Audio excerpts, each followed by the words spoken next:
So ఇది వచ్చి మునక్కాయ మొక్క అనమాట. దీన్ని కూడా నేను రీపాటింగ్ చేస్తున్నాను.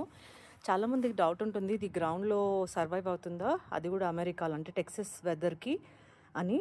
అండ్ పాట్లో కనుక గ్రో చేస్తే దీనికి పూత వస్తుందా, ఈళ్ళు వస్తుందా అని అడుగుతారు. ఎస్, వస్తుందండి. దీన్నైతే నేను పాట్లోనే పెంచాను. దీనికి చక్కగా పూత కూడా వస్తుంది, కాయ కూడా వస్తుంది. ఇంకొకటి ఇదిగోండి, ఇక్కడ కింద ఒక బల్బు ఉంటుంది చూడండి. ఇగో ఇక్కడ ఒక బల్బు కనబడుతుంది కదా మీకు. ట్యూబ్ అంటారో బల్బ్ అంటారో అది మీ ఇష్టము. నేనైతే దీన్ని బల్బ్ అనేస్తున్నా. చూసారా, దీన్ని డ్యామేజ్ చేయకుండా ఉంటే చాలండి, చక్కగా పెరుగుతుంది పాట్లో. కాకపోతే ఏంటంటే ఎవ్రీ ఇయర్ సాయిల్ చేంజ్ చేసుకోండి.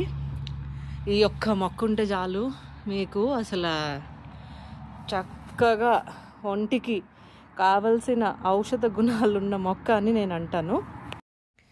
మీకు కనుక నా వీడియో నచ్చినట్లయితే తప్పకుండా ఒక లైక్ చేసి ఎంకరేజ్ చేయండి. కొత్తగా చూస్తున్న వారైతే ఇలాంటి మరిన్ని వీడియోస్ కోసం సబ్స్క్రైబ్ చేసుకోవడం మర్చిపోకండి. Thank you for watching.